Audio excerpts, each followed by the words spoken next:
Those who live, we do not live for ourselves alone, but for you, who has given His life for us.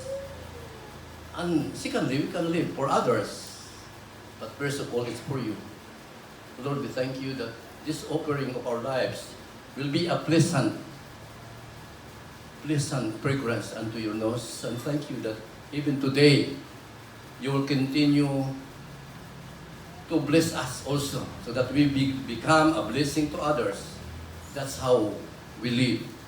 From now on, we believe, oh God, that the things that we see around will only tell us that you are in control. Lord, we could even declare today na ang tanang tao nagkagikan kanimo. You created one man out of the nations of man, and you have determined the times before appointed, the bounds of our habitation, so that man shall seek after you, so that if a man finds you, Lord, it is already a reconciliation of man to you, for that is your will. Lord, we believe that you are not far from us. For in you we live, we move, and have our being. Tunay, tinuod yun, Ginoo nga, hawak mo ang among buhay, ang among pagkilos, ang among pagkatao. Lord, salamat nga makatuon kami, Ginoo, pagsubmitar o pagsunod lamang kanimo ang tinuod usab, Ginoo, nga ang imong gugma. Tungod sa imong gugma, grasya nabuhi kami, o ang gugma nimo, Ginoo, nagadako, nagatubo, busa ang among mahimo lamang sa among kinabuhi, mao ang pagtuman sa imong kabubuton. Lord, we thank you. You will bless your word today as we pray in Jesus' name. Amen. Amen. Malipayon ba kitang tanan? Nganong mang malipayon ta? Because there is righteousness, there is peace, there is joy. Naa ang Espiritu Santo sa atong sulod. Kung tinuod yun nga naa, malipay ra kita. Taliwala sa kalisdanan, kasakit, kung sa paman. Kung wala na to ang Ginoo, kung wala si Kristo, wala ang Espiritu sa Ginoo, sa ano ang tao? Murag, dili siya tinuod nga tao. Kaya ang tunong sa Ginoo mao ang pagpuyo sa sulod sa tao. Okay, ang Ginoo tinuod nga anak ka nato. Nasa sulod, nagpuyo, diri ka nato. Mao nang dako ang atong dako ang atong pag-asa, dako ang atong paglaom mo din ano. Nga unsay atong gihandom mahimo kay ang tinubdan sa tanan naa naman kita nato. Naa mo nga gitawag nga paglaom nga mao kini matibay, matatag na angkra sa ating buhay. Paglaom. So mutubo ang atong paglaom, mutubo atong gugma, mutubo ang Ginoo diri kanato. Kay unsa man siya, unsa man gayon siya sa atong pagkailan niya, mao man atong nasinati sa matag adlaw. Tinuod ba na akong gisulti? Tinuod na. Siguro ang atong kinabuhi ni atong wala pa si Jesucristo mupuyo diri kanato, nabuhi ra kita para nato sa nato at mo taning kiniya nga kung kita nabuhi karon, dili na ta mabuhi para sa atong kaugalingon, kundi para kaniya. Para sa atong anak. So lami kayong paminawon. So kining kinabuhi nga ana nasinati natong Ginoo, the Father, the Son, and the Spirit, tinuod yun nga na sa sulod. Then the Bible says, we will reign in life. Whether here or anywhere you go, wherever you are, sabi sa Ginoo nga, maghari kita tungod kay sa grasya, di ba? So we will read this verse. Ang giingon sa Romans 5:17, for if by one man's offense, death reigned through the one, much more those who receive the abundance grace and the gift of righteousness will reign in life through the one, Jesus Christ. So klaro kayo, kinsa may wala si Kristo din eh. Kinsa man sa tao karon nga wala makasinati nga si Kristo anak kaniya. Nakadungog biya tanong di itaw nagkikan sa atong pagtuo, miingon biya ng Biblia nga ang Ginoo anaa kaninyo. Anaa sa yung matong pari, di ba? Anaa sa kanibo, padre. Anaa ka namong tanan. How true is that? Kay tinuod man, kung tinuod yun nga ang Ginoo na atong sulod, ang tanan nga pulong nga iyang gisulti nimo mahitabo. Ngano man, kay ang nagsulti, ang gigikinan sa pulong, naanagod nimo. Na ang Amahan, na ang Anak, na ang Espiritu Santo. Kung sa may kulang. Ang atong kaugalingon, kung wala mo tuon niya ang pulong ati yun na mahitabo ang mga pulong. Sa atong gitun ning katabatang gasugod si Pastor George o Pres sa January, ako yung hinumduman nga mihisgot siya nga mga anak, we are already assured of His promises. We are assured of His protection. We are assured of His provision. We are assured of His presence. Kung we are not assured of that, siguro ang pulong, ang Biblia, dili tinuod. Kay hisgot man na tanan. We are assured of a life that comes from Him. We have a life that comes from Him. So it's time to imagine and examine ourselves. What is this life that I have? Is it the life that comes from Him? Or what I think, I believe is life? Maaring ang atong paglanto sa kinabuhi, sukad nga mitubo ka, nakahuna-huna, na awareness sa kalibutan, kanya hantod migulang na ta, pwede nga ang atong paglantaw sa kinabuhi, mao ang kinabuhing kalibutanon, kinabuhing unod nun, kinabuhing tawhanon. If we identify ourselves with that, the Word of God is not for you. The reason why we preach is to preach Christ, Jesus our Lord. Di ba tinuod? We preach Christ Jesus our Lord, and that's all. But so sad to say that when they are preaching, when people preach, they preach Jesus Christ as Lord, but they also add rules and regulation. How did you get what I mean? Siguro, kayo nga mag-ingat. Kuminsan, I always examine myself. When you talk, we talk about the Word of God. You talk about Christ. And if you add to what you preach, you add your rules and your regulation, your what you should do, what you should not, that's something that would dilute to what the Word of God says. Anyway, if you are not agreeing with what I say, please set it aside.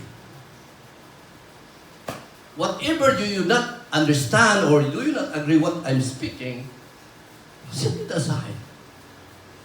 Just maybe in your own time with God, hear it again and see if what the Word of God says is true. Dapat yung ana ang kinabuhi, di ba? Because we have the Spirit of God that will teach us. People around God also teach us.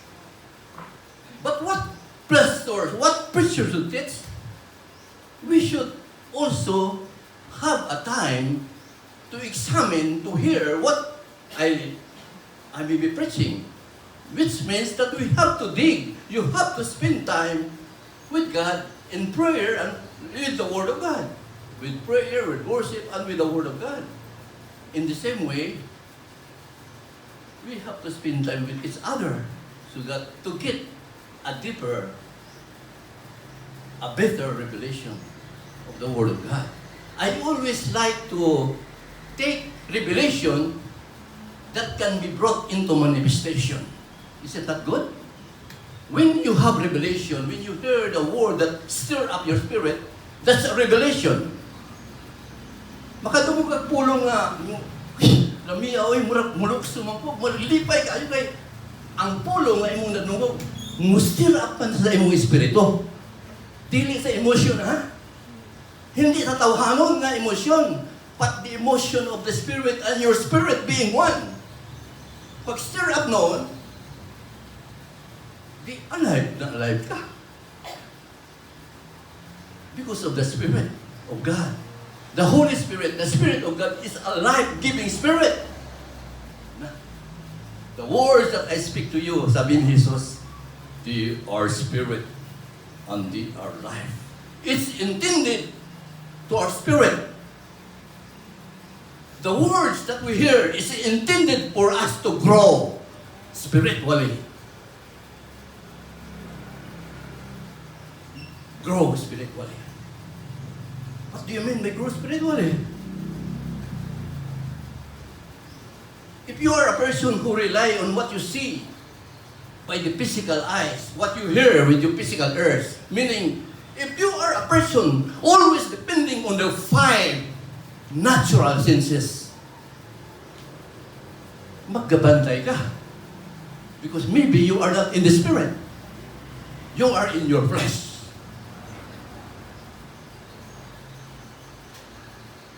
Laruhan. The words that I speak to you are spirit and life. Therefore, the words that we hear should stir up the Spirit inside you. Your spirit, our spirit, and the Spirit of God are already one. When the word comes, it will make you alive. It's not mainly to your emotion. It's not mainly to your mind. Well, if it's in emotion, then it will just fly away.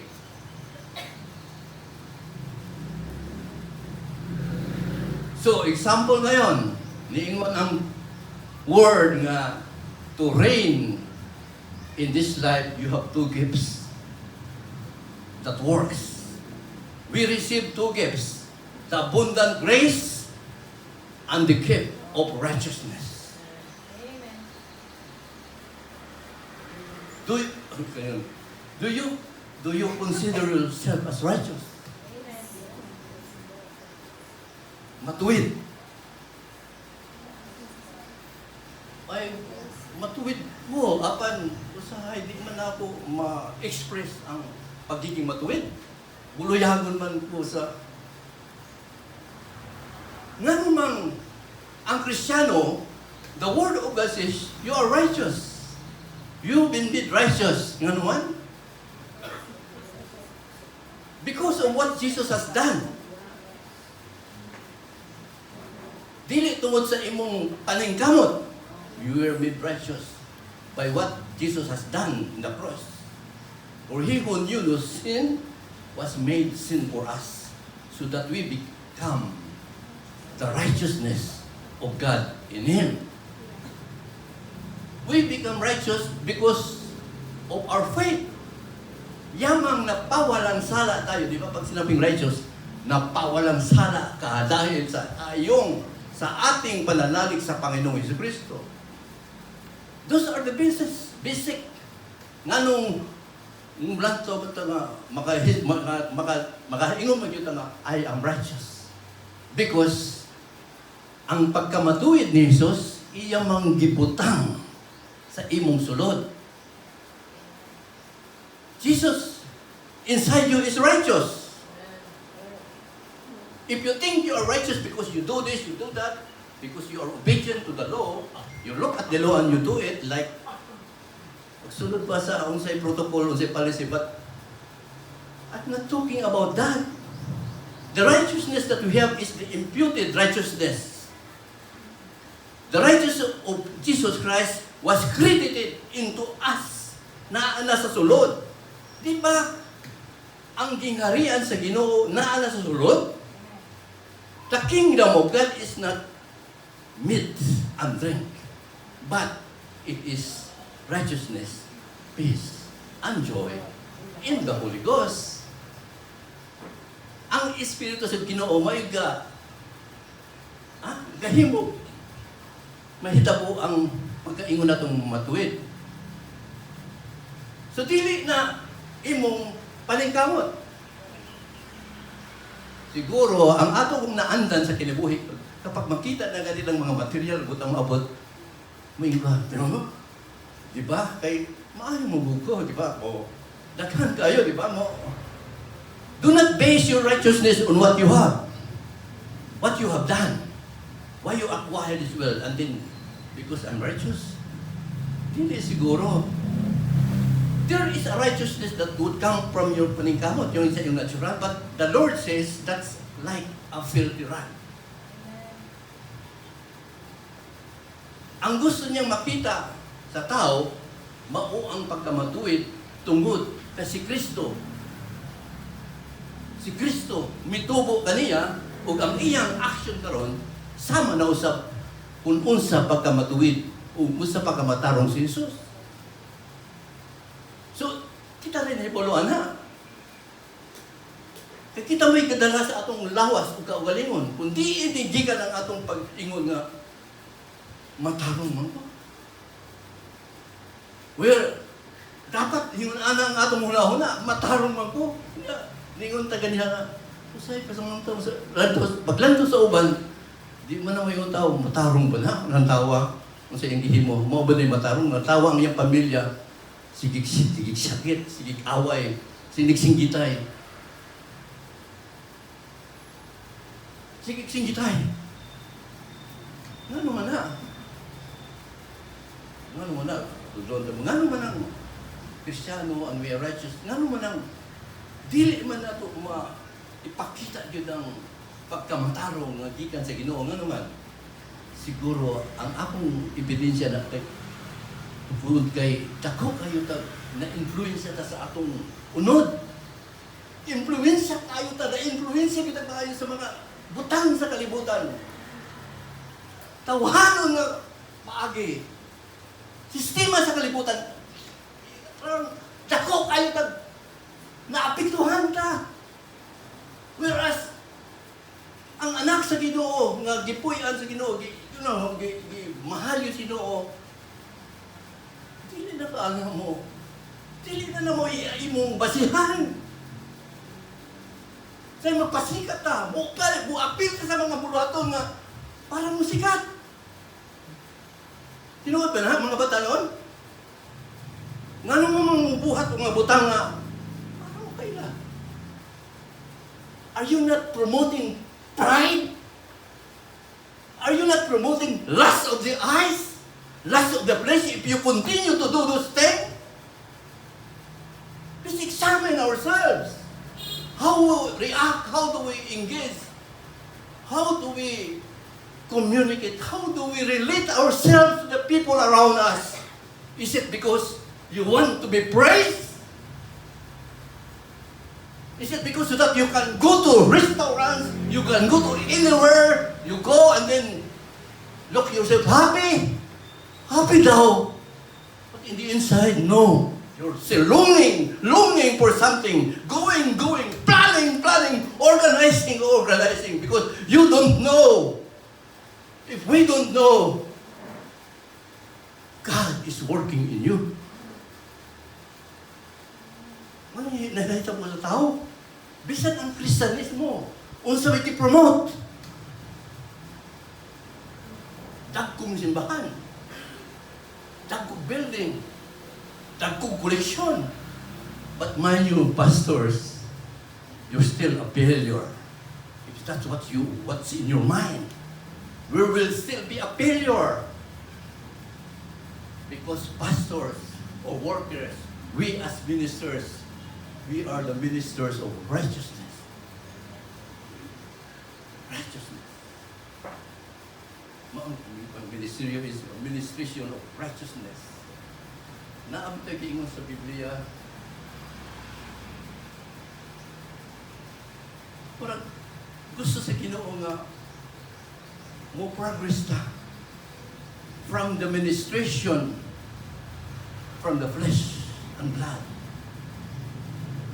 into administration by the Spirit of God. Do you know that churches must know this? Mga pastor, mga leader, they should know that the ministration that we should be doing is administration by the Spirit. Ministration by the Spirit of God is administration of righteousness. The ministration in the old is administration of death. Although, di ba, sabi sa Biblia, the children of Israel could not steadfastly behold the face of Moses because of the glory of his countenance. The old ministry, the ministration of the law, the letter, is a ministration of death. But even though it's a ministration of death, it was glorious.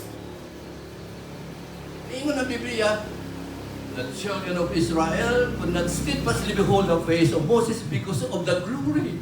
There was glory in the old. But that glory is passing away to give way to the ministration of righteousness.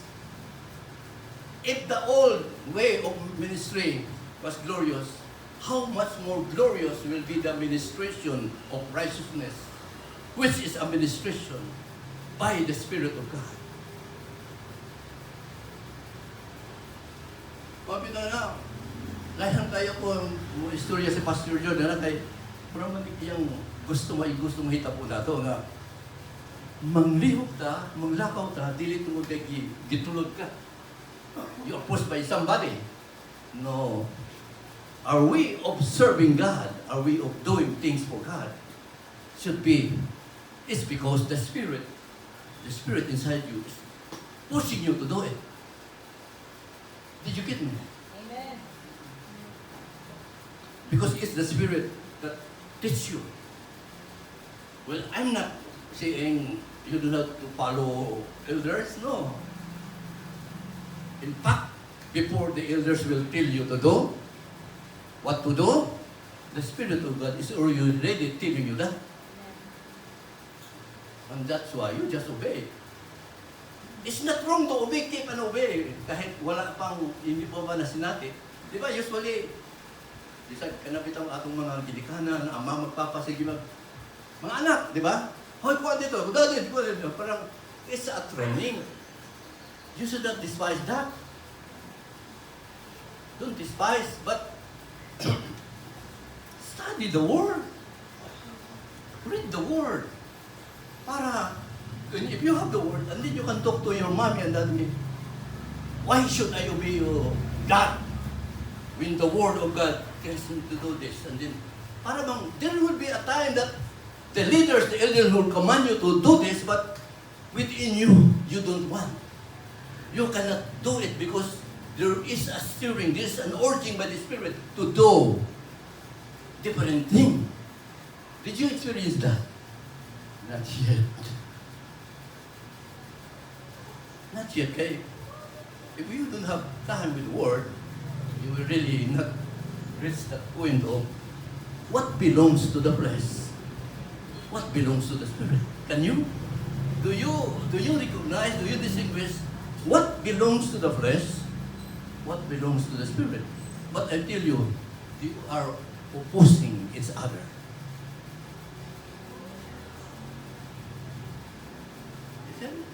Basic, di ba? If you live according to the flesh, you will mind the things of the flesh. if you are living according to the Spirit, you would mind the things of the Spirit. To be carnally minded, is it spirit? Ano bang, if your life is governed by the flesh, that's what we call carnally minded. If my life is governed by the flesh, that's what we call a carnal mind, which is enmity with God. Do you know that? We are living both in a carnal and spiritual reality. We are facing with many things that we see carnal money, spiritual money. How do you know which is spiritual, which is carnal? Can you? Can you? Not yet. We can. If you spend time with the Lord, the more you spend time, the more you would be spiritual. Then you would know what belongs to the Spirit, what would belong to the flesh. But if you don't study, you don't know. So we are ignorant. Salamat kayo na ay nag-Bible study lang. Hindi ka mag-Bible study, Sarah. Ayaw kalimti. Mumulong na ganito Bible study. Pero, asa naman ka doon? Asa naman ka day? Asa naman yung kinabuhi? Asa naman ako dulong? Oh. When we speak about grace and righteousness, we means that we are activating, we are operating in our spirit. Believe? Tubuhan na? If you are operating, activating your spirit, you would like to hear words like grace and righteousness. Siguro, sometimes, ang ating human ability, human intellect would also, yes, agree, but see to it that it's not in your natural mind ang salita. Again, murag ato na mag-usap. This see to it nga, ang mga pulong sa maniining na atong gihisgutan, naagyo na siya lugar nga musulod sa atong espiritu. Dili lang sa ulo. Hindi sa human intellect. Kaya mo, mugarbo man ka na. So, ang grace is anything we need but don't deserve, that we can never repay, but God give it to us anyway. Mo na usap, lamig ka yung hinahunao, no? Dili ka worthy para na. Sige ka, ang prodigal son, di man worthy, di ba? Prodigal son, po ng grace, no? Ganon ang grace ng Ginoo. Ang righteousness is a gift and a power in the kingdom of God. Righteousness is a gift and a power in the kingdom of God. Gift. At ihisgot ang ganiha. Those who receive the abundant grace and the gift of righteousness, they will reign in life. Ang righteousness, giingon po, it is the power in the kingdom of God. What is the scepter in the kingdom of God? Diingon ng Hebrew, O Lord, your throne is forever and ever. The scepter of your throne, the scepter of your kingdom is a scepter of righteousness. Sa Hebrew yun.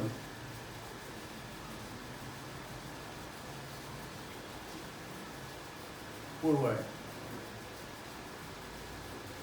Yeah.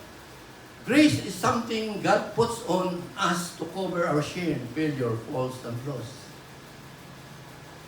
So, nabuhay rin na sa grace, di ba? Kaya naman sa alatanan, apang Ginoo, tungod sa iyang pagkamaayo, nara. Buhay ra. The Lord is gracious, full of compassion, slow to anger, and of great mercy. The Lord is good to all. His tender mercies nasa tanan. Pero daghang wala kabalo na nabuhi ang tao tungod sa grasya. 2 Corinthians 5:18 to 19, ito na ngayon. Ano sa ka ito? Ito, kung alam mo yung sugdan na ito, 2 Corinthians. Siguro, ibalo mo, 2 Corinthians 5:17. Amen. If anyone be in Christ, he's a new creation. Ang verse 18. How about verse 16? 17, balo ka eh. What is verse 16 bago 17? Ang 17 ingon, therefore, if anyone be in Christ, is a new creation. The old is gone. Behold, everything becomes new. That's 2 Corinthians verse 17. But what is the required word before 17? Verse 16. What is verse 16? Ayun na. May busta dito. Yun na. Niingon si Pablo sa verse 16, henceforth, from now on, do not look other people based on the flesh. Do not regard any person according to the flesh. According ba ka doon sa sistema sa kalibutan, ayaw lang tawang tao sa basihan ng kalibutan. Mauna, ayaw glantawa. Ang imong kaulog-galing, ayaw po glantawa yung mga anak. Kaya maayaw ka masayaw, nakakwarta, kung gusto mo kakwarta, ayaw i-base anak. Muna kaingon, do not regard yourself, do not regard others according to the five senses. Can you live that? Can you do that? Can we? We can, because we are a spirit being. We are not just merely flesh and blood, eat and drink, work, eat and drink, enjoy. We are a spirit being with a body. If you agree that you are a spirit being, then you will also agree that, iingon na si Pablo, from now on, do not live according to what you see, five senses. Pero, kung saan man, nitaso ta, nitubo mo ta, mga bata atong padako, pero galantaw sila sa physical para maoy ilang basihan kung saan na pagkinabuhi. Well, I did not say you don't do that. You do that, but still, you fall short of the glory of God. Why not try? Do things in the Spirit. Maunang tingin si Pablo, from now on, I do not regard a man after the flesh, even though I have known Christ Jesus after the flesh, but now, I do not regard Jesus Christ that way. Dili nang mulan daw ta, nung Santa Jesus niya, pagka-Disembre, matao na po siya, maging bata, mamatay na po siya. So na, tutuyok lang na diha. Maunang tingin si Pablo, no. Therefore, if anyone be in Christ, you will change. You will become a new creation. The old will pass away. Kung nag-iingon niya, 2 Corinthians, chapter 17 pa lang yun, if anyone be in Christ. How about verse 18 and 19? Ang sabi na sunod. 2 Corinthians chapter 5, verse 18. All things are of God. Ginood na. Ang tanan gikan sa Ginoo, and the God who has all things, He reconciled us to Himself. Wow! Ang Ginoo nga natanan, kita yung gidala, gi-reconcile, gihiusatan niya. Kung hindi yung sabot nga, we were reconciled to Him. The God who has all things, reconciled us, gihiusat niya kaniya. Kung nadikit, nahiusat na kaniya, di ba sa may naani mo? Tanan nga ana niya. Tanan nga ana niya, pag-reconcile na to niya, mupluho na ni mo. Pero adto sa imong espiritu, adto sa imong soul, din adto sa imong katawan. Mo na prinsipyo. All things are of God who has reconciled us to Himself and has given us the ministry of reconciliation. Actually, ang gusto mong ipahimo ni Ginoo sa ato nga, hoy, yun na ng mga katao diya nga, hoy! Nahiusa ka na sa Ginoo, nga naman ba yung anak? Di ba tama? Wala sila kabalo nga nahiusa sa Ginoo. Pero ang Biblia naingon na, tanang tao nahiusa na. Baka mag-away na po tani. That's what the Word of God say. Pero kaso lang, ignorante man ang katauhan, di ba magbasa? Munang, diingon ang religion, himuan eh. para ma-reconcile ka sa God, di ba? Mo na tao na. May mga tao ka ron, ang nasa reliyon, maunihimuha para ma-reconcile ka sa Ginoo. Ang pakahiusa sa tao, naging sa Biblia, tungod na sa gihimo ni Kristo. Di, ay mga inan, uy, kung saan mo ka diha, waka kabalor nga ikaw hiusa na sa Ginoo, no? Wala yun. Igabuhat mo, sige, sa iyang gusto. Wala. All things was reconciled, given us the ministry of reconciliation. To wit, to let us know that God was in Christ, reconciling the world unto Himself. Do you agree with that? Amen. God was in Christ. God was in Christ. Pwede pa nga ang inong, God was in Christ and they are in you. The God who is in Christ dwells in you. The God who is in Christ is the one reconciling the world. Ang tao, the one reconciling the world unto Himself, not holding them accountable for their sins. Niingon ng Biblia sa verse 19, nga ang katawan sa kalibutan, wala na ingna Ginoo nga they are accountable for the sin. Kasi ang accountability, ang kunay, ako na ni Kristo. Madawat ba na? Sa mga reliyoso, dili. Ay, ginanglanan mo, liho ka. But the Word of God says, God reconciles the people of the world. God reconciles the people of the world by Jesus Christ. So that God does not hold them accountable of their sins, but have given them the word of reconciliation. So, kalibang word na reconciliation, mahiusa. Usay, wag man takahin, dumugan ng, wala na. Ano sa ang mahiusa sa Ginoo, mudawat ka. Ano kung ano yun? Mulitok na, akong gidawat. Apan, how about kung naghiulusara ka sa imong balay? Kanya sa imong pagmuni-muni sa Espiritu ningon, anak na bayat ikaw? Hiusan na ka na ako. Musulti man ang ginawa sa atong Espiritu. Kung naggahin kang Espiritu, panahon sa Espiritu, o sa pulong, musulti ng ginawa na to. Dili na salik paminaw sa mga tao. Siguro, basta masuko mo, siguro, sige tagpaminaw, abli taga, hindi paminaw niya. Musulti man ang ginawa na to. Basig ang isulti sa Ginoo itong isang tao, kaning tao, musulti ni mo, basig, ingon, para na to niya. Mamiwaw ta. Kung isul sa Ginoo, ang Ginoo ingon, ang tao are not accountable for their sins. Wow, kay kalamian na, no? Yan, does it mean nga magpadayon at pakasala? Dili po, no? Sige na lang gi-message ni Pastor George.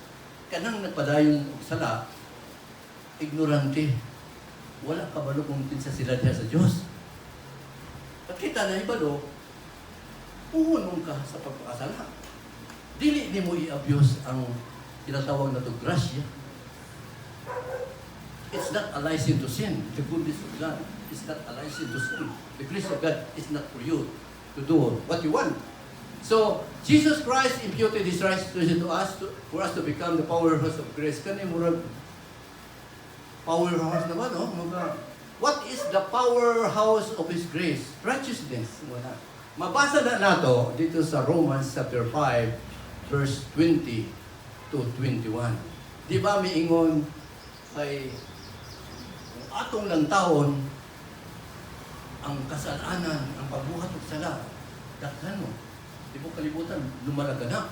Pero kung ikaw, espirituhanon, di ba? Tinuod nga bisag asa ka lugar sa mundo makita nimo ang mga sala, mga buhat na di maayo. Apan kung espirituhanon ka, mas makita nimo nga ang grasya sa Dios mas daghan pa. Do you identify yourself with that? Kasi kundi talunan ka na. Paglantanin mo, naay mga daotan nito, pero wag pa niyo makita nga sa imong kinabuhi nga mas milabaw pa yun ang grasya sa Ginoo. Kay mula ba mo ang grasya sa Ginoo mapadayon batag himo kautan? Kung wala ka kasabot sa grasya sa Ginoo, mapadayon ka. Ay ignorant ka ba sa pulong? So the powerhouse of grace, grasya atong gingon, is righteousness. Right standing with God. Romans 5 verse 20. Mo tayong gingon, if grace abound, if sin abound, grace abound much more. Abound much more. Kaya miingon sa verse 21, mauwi lang ni-declare sa verse 21 na He who knew no sin was made sin for us so that we may become the righteousness of God. Gusto yun sa Ginoo nga masinati ning pulunga nga ang tao will become the righteousness of God in Christ. Walay imposible nga ang tao dili mahimong matarong tungod sa grasya. Naa ba? Naa. Naa ba itong dili? Siguro walay ni iskot. Walay may istorya. Ay, delikado pala nung walang may istorya.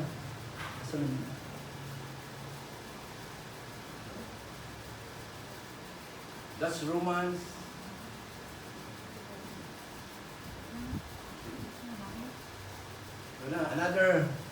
Another aspect of grace is a picture, right? And righteousness is the power of God. Both are divine in either, as they are activated by the Spirit, which is the Spirit of grace and Holy Spirit, respectively. As sons of God, we are destined to be reigning in life. This is possible by the receiving of the abundance of grace, God's grace, and the gift of righteousness, which is in Christ Jesus. As we have received Christ Jesus our Lord, this is a truth. Bitawat, di ba? Yung nga sa Colossians nga, walk ye in Him. Walk ye in Him. Those who receive Christ Jesus as Lord, they can walk with Him. They can be rooted and built up in Him. See, pagtawad na to kay Kristo, makapamuhay tagsama kay Kristo. Muugad, mulikong pagyutad diha kaniya. Kung sa pa ba? Gambi ada ini, as we have received Christ Jesus, we are able to walk or live by the grace and righteousness. Muna yung labi. So when you talk about grace, see to it that no one misses the grace of God. Kanang sige kang palibog kamot, you will miss the grace of God. Kung ang imong prinsipyo sa kabuhay, do this. But yung ka nga, di ba, ang sistema sa kalibutan, sa mga eskwelahan, sa atong gobyerno, opposite man sa grace, di ba? Do you agree with that? Yes. Yes. Ang sistema sa kalibutan, lain sa sistema sa grasya ng Ginoo. Pero, what na ingas Ginoo? Layo mo, di ba? So, saan malayo nga? Bisag asa ta, nakita nato ng kalibutan ng maagi. See to it, so, kinahanglan na to ang grasya. See to it that no one fails to obtain the grace of God. 1 Corinthians 15:10, ano man eh? Si Pablo may ingon, the grace that was towards me was not in vain. Labi kayo, no? Kung ang grasya sa Ginoo will not be in vain, sabi ni Pablo, I was able to labor more abundantly than the other apostles. Yet, not me, but the grace of God that was with me. Huh? It's Jesus working in us that can make us abound, can live more. Dili man sa atong kaugaling gusto. Si Titus na ingon, the grace that brings salvation has appeared to all men. Is it? Did you see it? The grace that brings salvation, naipahayag na yan sa tanang klaseng tao sa kalibutan. And what does the grace of God do? The grace of God that appeared, it teaches man. What does it teach man? It teaches man how to deny himself. How to deny worldliness, ungodliness. Pwede kingon. tungkol sa grasya, maiwasan sa tao ang worldliness, ang lustfulness. And it teaches also man how to live, soberly, righteously, and godly in these present times. The times are evil, but God says, my grace is able to teach you how to live.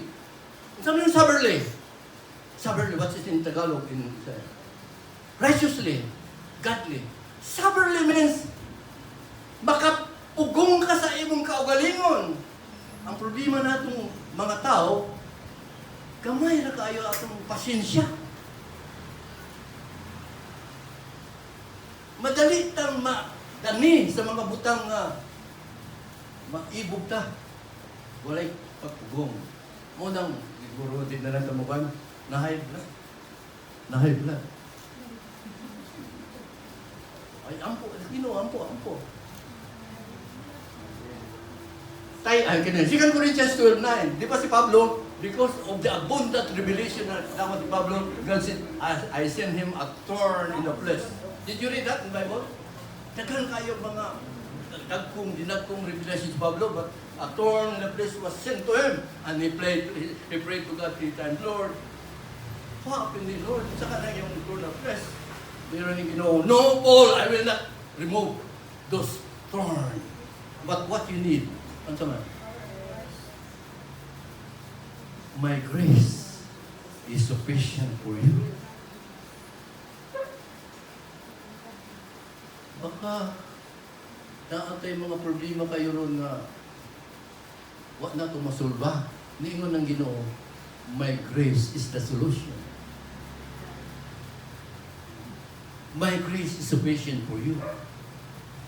For my strength, my power is made manifest in your weakness. That is why Paul says, I therefore take pleasure in my weaknesses, in my infirmities, in my needs, in my persecutions and distresses. I take pleasure on them. Why? Because he understood that the solution for those things is Jesus himself that lives in him. Do we allow Jesus to work in our lives? Dili siguro, no? Kaya nagpadayon ang mga problema. So, lamig na, 2 Corinthians 12 verse 9 at saka so on. Lamig kayo na. So, wow. Can you separate love and grace? Hindi na. Ang love and grace, they are used interchangeably because the love of God is spelled in a 3 Hebrew word, 3-letter word, Aleph He Bet. Aleph He Bet. That is the word for the love of God. Love. Inside this 3-letter word means na itong pula He means grace. Without the grace of God, there will be no love. Bet and Aleph means the Father. The love of God, there must be the Father's love and the grace of God working together to call it the love of God. So, letter He means grace. So, in the gospel of grace, we contribute nothing. God contributes everything. Our role is just to receive. Our role is just to receive. John chapter 1 says, out of His fullness. John chapter 1 verse 16. Out of His fullness, we all receive grace upon grace. John 1:16. Romans 5:17. Who can receive grace upon grace? The new. Aditin yung mga Romans 5:17. Unsa man ang Romans 5:17? Mao na ganiha atong text. As by one man, sin entered, at those who received the abundant grace and the gift of righteousness, they will reign in life by one. Those who receive, di ba? We put emphasis on the receive. Romans 5:17 talk about receiving the gift of righteousness, receiving the abundant grace of God in order to reign. So God's way is not about achieving, but about receiving. Dahil kayo, no? Receiving. It is written, the only place that grace is available is through Jesus Christ. Atong gihatag na kanina. Grace upon grace. Verse 17, the law came through Moses, but grace and truth came through Jesus Christ. John chapter 1, verse 17. Righteousness is not only the scepter in the kingdom of God, but also the power of the gospel of God. So I have mentioned that already. O Lord, your kingdom, your throne is forever and ever. The scepter of your kingdom is the scepter of righteousness. So scepter speak of anointing. Scepter speak of power. Scepter, authority, power. And that is called righteousness. Romans chapter 1, verse 16. The power of the gospel of Christ. What is the power of the gospel of Christ when Paul says, do not be ashamed of the gospel of Christ, for it is the power of God unto salvation to them who believe, first to the Jew, then to the Gentiles. Why is the gospel of Christ powerful? What is in the gospel of Christ? Righteousness. What is in the gospel of Christ? Righteousness. Niingon sa verse, if you continue Romans chapter 1, verse 16, for in it, the righteousness of God is revealed. That is why the gospel of Christ, if you do the gospel of Christ, you will see righteousness will come out of that gospel. And that is the same as the kingdom of God. Righteousness, peace, and joy in the Holy Ghost. So, tapos na tayo, malapit na. Grace is a theology, it's not a subject matter, it's not a doctrine, it's a person.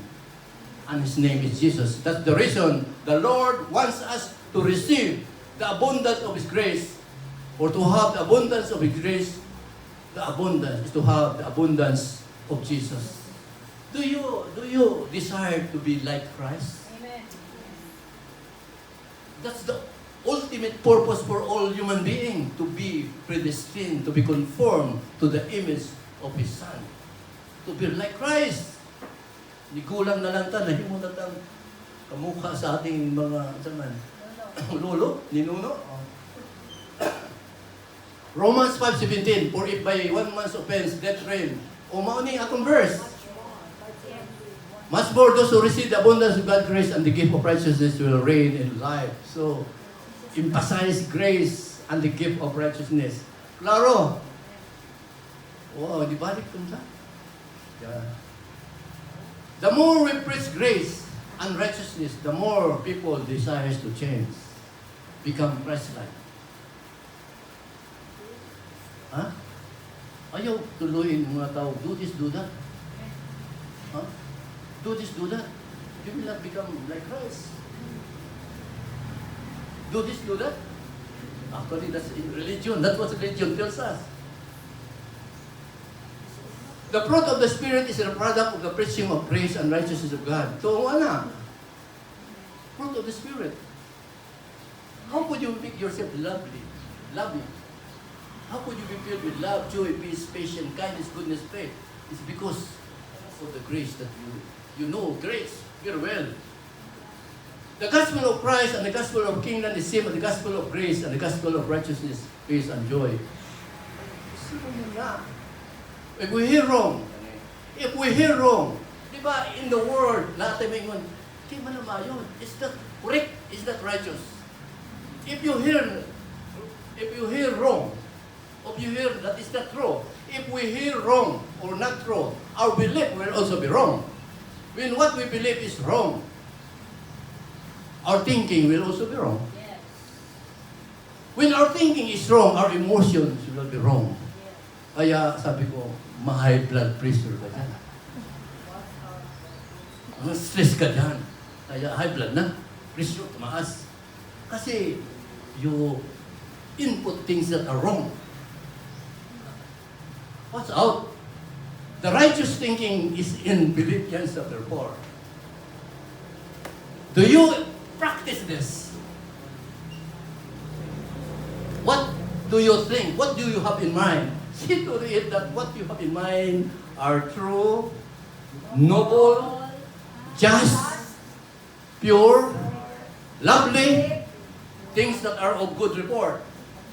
If there be any virtue, if there be any praise, think, meditate on these things. Paul says, the things you heard of me, the things you received me, put it into practice. Kaya exercise, di ba? Ayaw ko na ito, wag mong kuani. Salamat ko sa Ginoo. Usa ka tuig na kung wag ka kubot ng kwarta. Wag naman ko, wag naman ko sweldo, wag naman ko. Pero nabuhi mo ko. 14 months ako dili. Asa ka ko? Palit, asa ka ko? Mabuti na lang kasi nanguwat mo ko sa itakan ni Sipati. Puhotong ko rin. Kanang na ako'y gustong kanon, manguwat ko. Palit ko balot, palit ko gusto mo. Katawa sila. Tinoobyanan ko.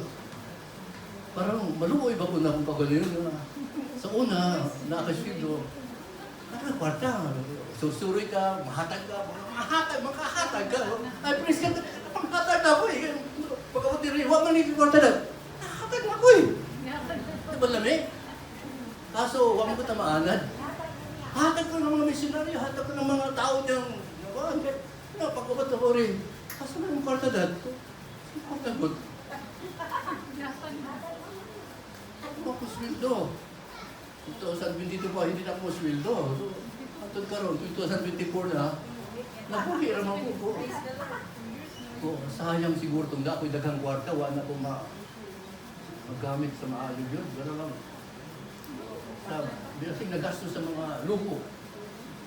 Pero, ito pati, di man ito maluho, no? Ayan, salamat, Ginoo. So, kami kayo mabuhay, di ba? Many Christian churches focus on their love for God.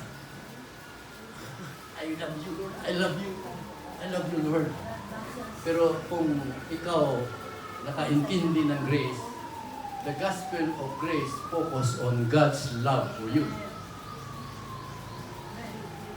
God's love for us is stronger daily. Ha? Mao gyud ay prinsipyo. Kaya ang imong kung basta Ginoo sa mga anak-anak man, labi na nakalantaw ka sa pisikal lang. Usay naghaman tao na dili mo gugba sa Ginoo kay wa man.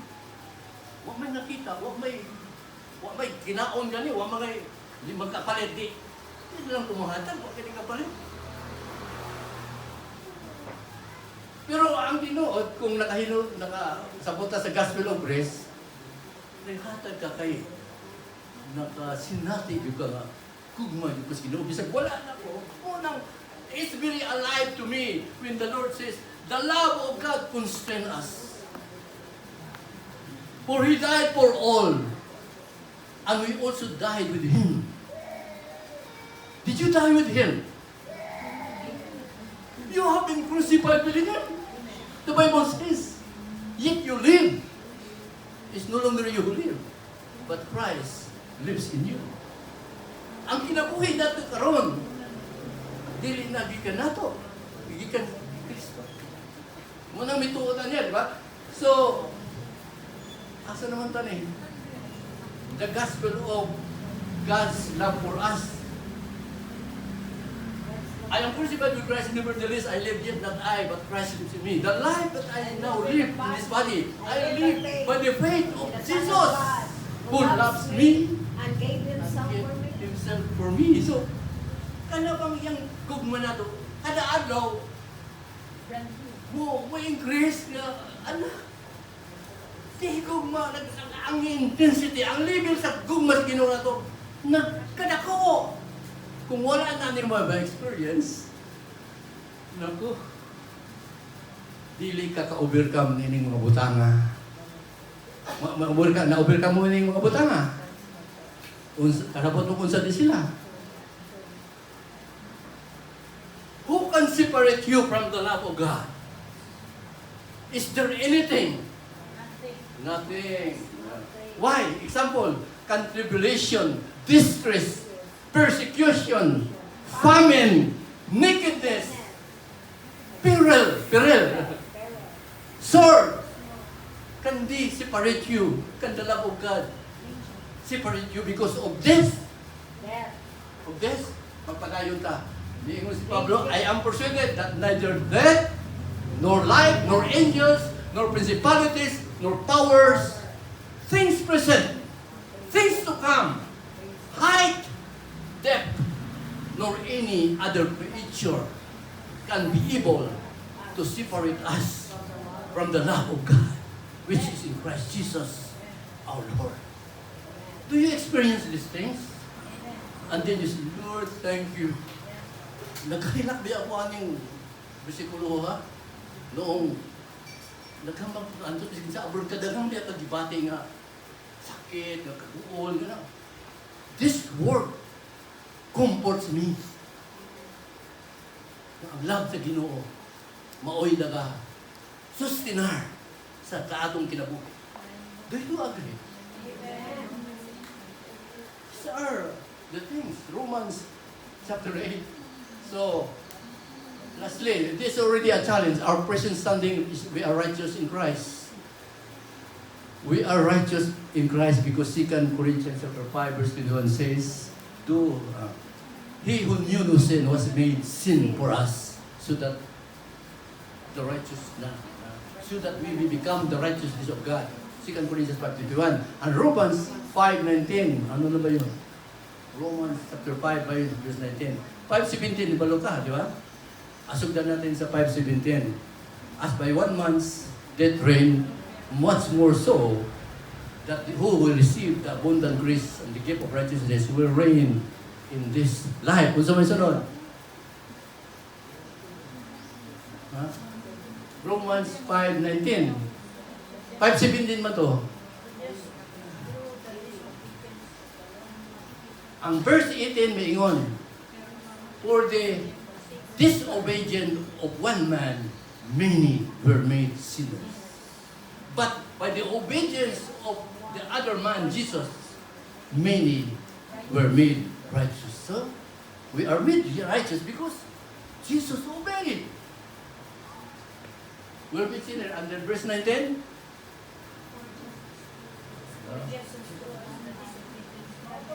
Amo na to. The obedience of one man made us righteous. The disobedience of Adam made us sinners. Mo nang miingon ang verse 20 na dito na much more grace about. So, never judge. Ito ba yun? Dito na lang tayo, kutob. Never judge your standing by your behavior. Judge your behavior by your standing.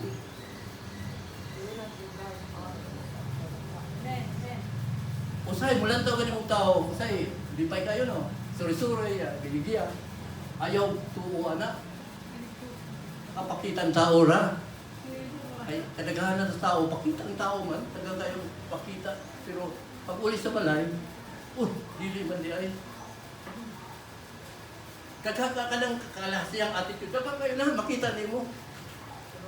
Pero mga nang niingon, never judge your standing by your behavior. Judge your behavior by your standing, that no matter what, you are righteous in Christ. Do not regard others after the flesh. Ito yung sige kong push-push na to, nga 2 Corinthians 5:16 na 17, nga from now on, do not regard yourself according to the flesh. Wow. Romans 5:19, mana. 2 Corinthians chapter 3, verse 7 to 11. Mana po na. 2 Corinthians chapter 3, 7 to 11, it talks about the ministry that we ought to do is administration by the Spirit, which is also called ministration by righteousness, not by condemnation. Gusto mo na? Okay. Tinangnan mo ba? Okay.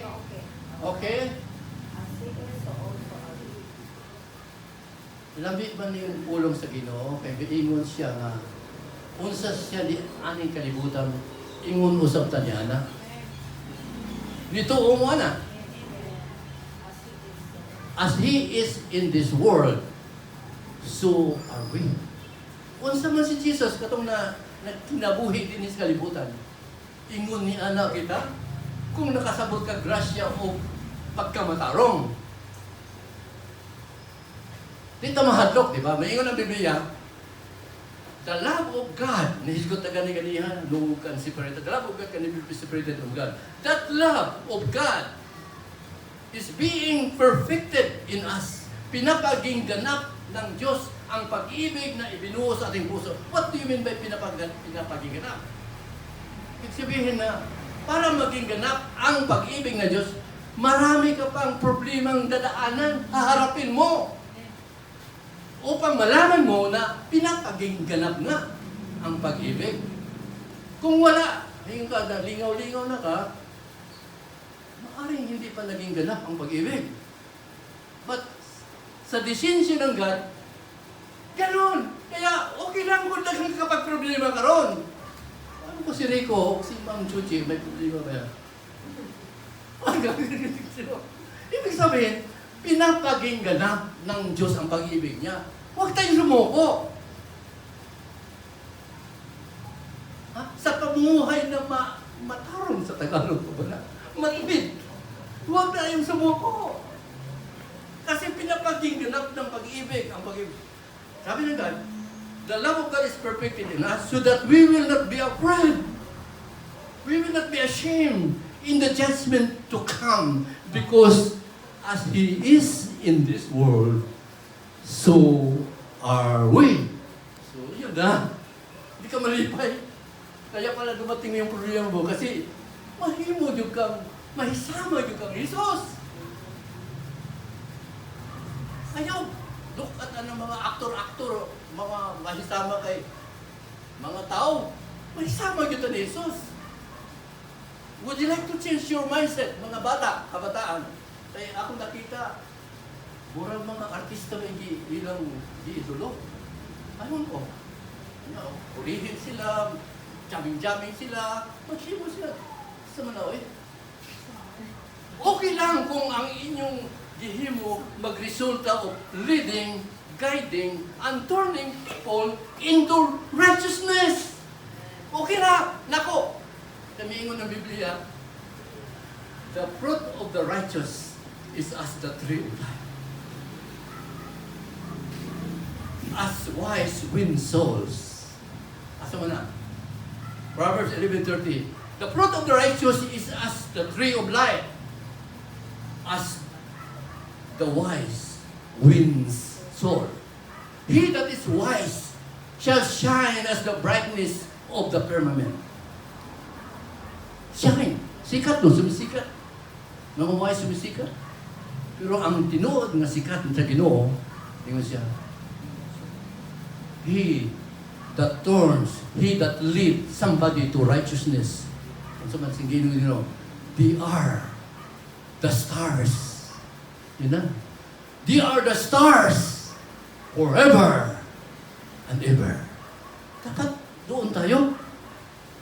Yung ginagawa natin mga kabataan, dapat nakita natin yun na ang ating ginagawa, nagbubunga na ang mga tao sa ating palibot naging matarong. Maunay kinabuhi. Ito ang pagmatarong kinabuhi. Siguro po, ako nakabasa na po ang pagkamatarong kinabuhi. Naana sa Romans 7:8. If Christ be in you, your body is dead because of sin. But your spirit, which is one with the Spirit, is life because of righteousness. So righteousness is life. Share life, share righteousness. Help people believe, be guided, to be torn into the righteousness of God. And that's life. There's no death. That's why the Bible says, they are the stars forever and ever. Ano? Are you awake about that? Sige, ang puta, can you rise up? Hallelujah, hallelujah. Mukhang overtime na. Ano? Okay na? 11:30, oh, layo pa, kulang pa.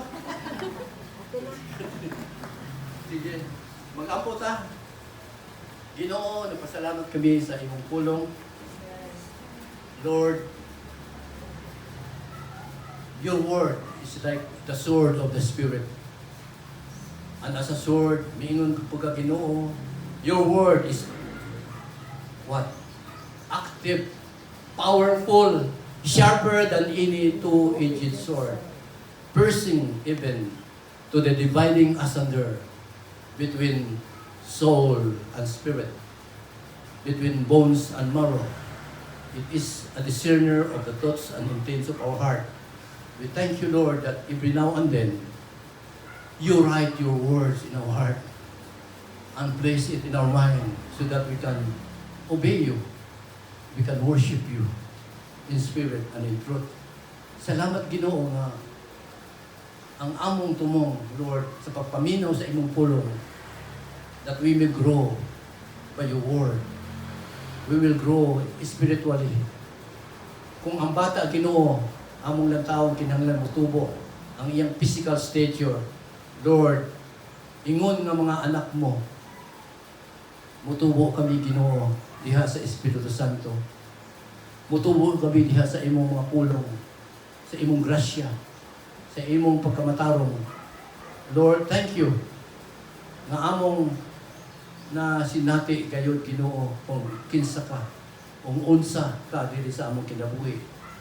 Ikaw gihapon, Ginoo, among gideklara o giampo nga hawak mo ang among kinabuhi, ang among pagkilos at buong pagkatao. Salamat, Lord, nga imo kaming gihatagag panahon, katuigan diin, Lord, nagpadayon kami sa pagtuo. Yamang napawalang sala kami dahil sa aming pananalig sa aming Panginoon Hesus. Sa pamamagitan niya, mayroon na kaming kapanalakan sa harapan ng Diyos. Sa pamamagitan nga rin niya, tamasa namin ang iyong biyaya, ang iyong kagandahang loob. At bukod nito, Lord, we declare nga, maging masaya pa rin kami, Panginoon, sa galibra ng mga pagbabata. Mga igsuon, kitang tanan na ay mga paghihirap o pagbabata. At atong sabton, kung ana ay pagbabata, ana ang pagtatyaga. Kung magtatyaga, ana ang katatagan. Ang tao'y matatag kung mayroong pagbabata, pagtatyaga at katatagan. At kung mayroon yan, ito'y magbubunga ng pag-asa. Hindi tayo mabibigo sa pag-asa na iyon. Sapagkat ang pag-ibig ng Diyos ibinuhos na sa ating mga puso sa pamamagitan ng Espiritu Santo. Kaya Lord, salamat ang pag-ibig mo. Salamat ang biyaya mo. Salamat ang pagiging matuwid ay siyang aming katarungan sa aming buhay sa ngayon. Hanggang, Panginoon, kami ay nabubuhay sa mundong ito. Salamat, Lord, na kung ano ka, kung ano ang sinasabi mo sa amin, iyan na po ang aming ipapahayag. Lord, teach us, even as we pray, Lord, give us revelations that can be brought into manifestation. There are so many words we hear and we claim, Lord, but cannot be manifested, Lord. Help us that we may have the word that you want us to manifest. Thank you, Lord. This is our prayer. This is our desire, O God. We love you, Lord, even as you love us more. We continue to bless you and to honor you as long as we live. In Jesus' name we pray. Amen. Amen. Salamat. And we lift up our hands for the benediction. And now unto Him who is able to keep us from stumbling and to present us faultless before the presence of His glory with exceeding joy, to our only wise God. To Him be power, majesty, dominion, and glory in the name of the Father,